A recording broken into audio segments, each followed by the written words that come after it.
நீதிபதி வீட்டில் கட்டுக்கட்டாக எரிந்த நிலையில் இருந்த பணம். உடனடியாக நீதிபதியின் மீது பாய்ந்த வழக்குகள். ஆகஸ்ட் 12 லோக்சபா மற்றும் ராஜ்யசபாவில் நீதிபதிக்கு எதிராக 3 அறிக்கை தாக்கல். என்னதான் நடந்துச்சு, இதெல்லாம் பத்தி தான் ஃபுல் டீட்டெயில்டா நம்ம இந்த வீடியோல பார்க்க போறோம்.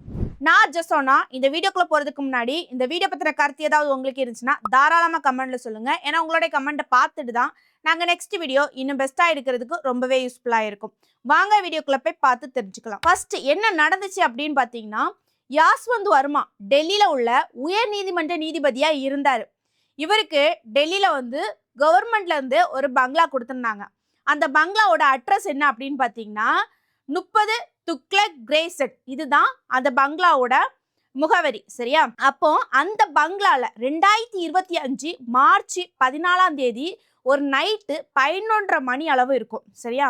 அந்த பங்களால திடீர்னு தீ பத்தி எரியுது. ரொம்ப எரிய ஆரம்பிக்குது. உடனே அந்த வீட்டில் உள்ளவங்க தீயணைப்பு வீரர்களுக்கு கால் பண்ணி சொல்றாங்க, எங்க வீட்டுல எரியுது, நீங்க ஓடி வாங்க அப்படிங்கிற மாதிரி கூப்பிடுறாங்க. உடனே தீயணைப்பு படையினர்கள் என்ன பண்றாங்கன்னா அந்த வீட்டுக்கு தீ அணைக்கிறாங்க. சரியா?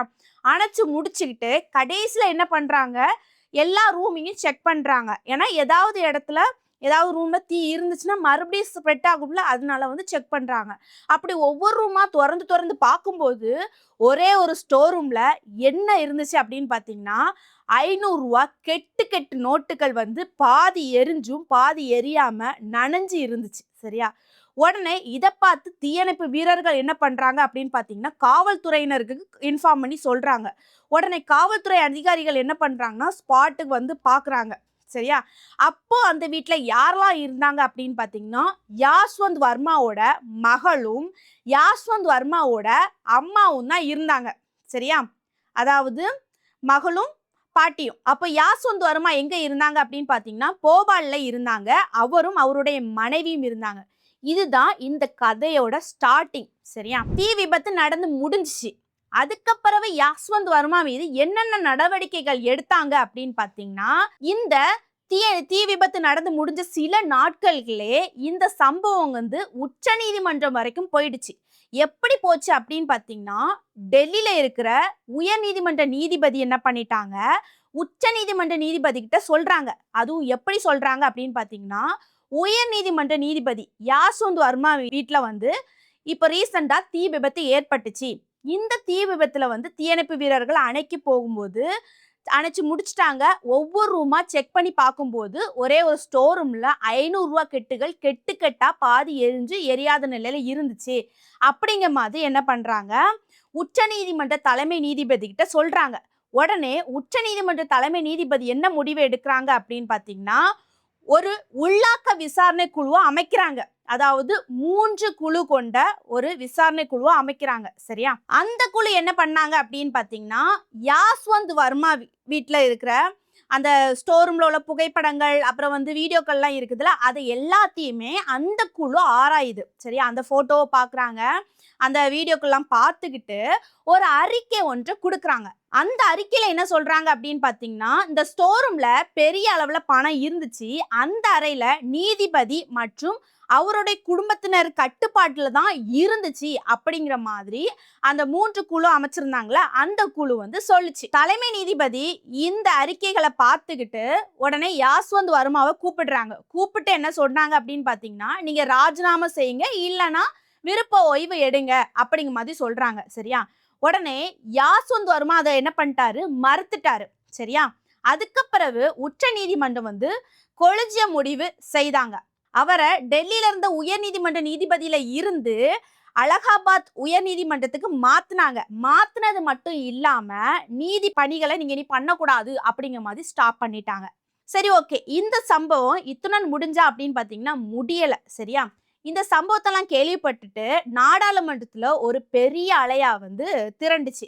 என்ன அப்படின்னு பாத்தீங்கன்னா கிட்டத்தட்ட 145ல இருந்து 200 எம்பிக்கள் கையெழுத்திடுறாங்க. எதுல கையெழுத்திடுறாங்க அப்படின்னு பாத்தீங்கன்னா மோஷன்ல கையெழுத்திடுறாங்க.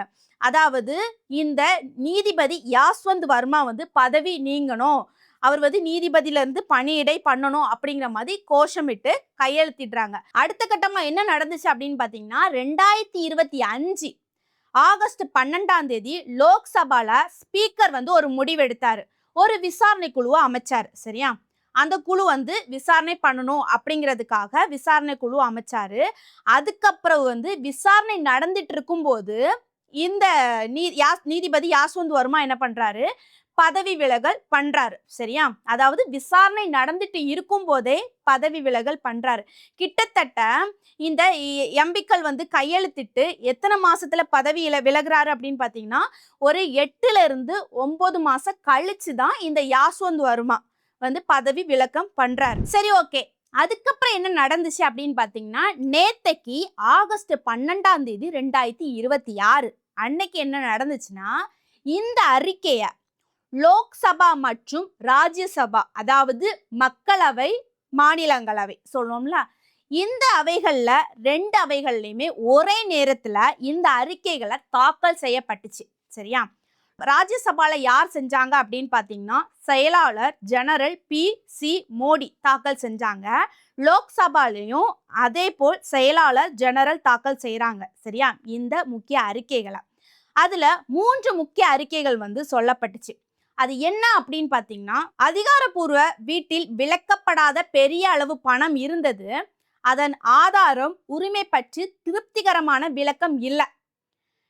தீக்கு பிறகு ஆதாரங்களை பாதுகாக்காமல் பணம் காணாமல் போகும்படி தலையீடு செய்யப்பட்டது.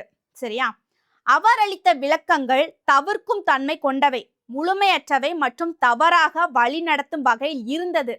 அதுதான் இந்த 3 முக்கிய அறிக்கையில இருந்த விஷயம். சரியா? சரி, ஓகே.